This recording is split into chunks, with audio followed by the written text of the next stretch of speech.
అఖిల జగన్మాతో మా తమసా తాపేన చాకులానస్మాన్ అనుగృహ్ణత్వనుకంపా సుదార్తయా హసిత చంద్రికయా హసిత చంద్రికయా.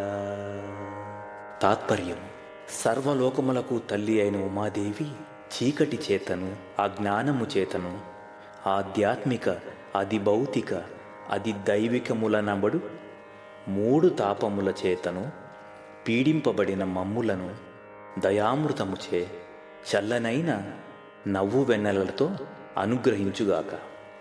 వివరణ: వెన్నెల చీకటిని పోగొట్టి వేడిమిని శమింపజేసి జనులకు ఆహ్లాదము కలిగించున్నట్టుగా సకల జగజ్జననీ అయిన ఉమాదేవి అజ్ఞానమును నశింపజేసి తాపత్రయమును ఉపశమింపజేసి దయార్త హాసముతో సర్వజనులను అనుగ్రహింపవలనని భావం.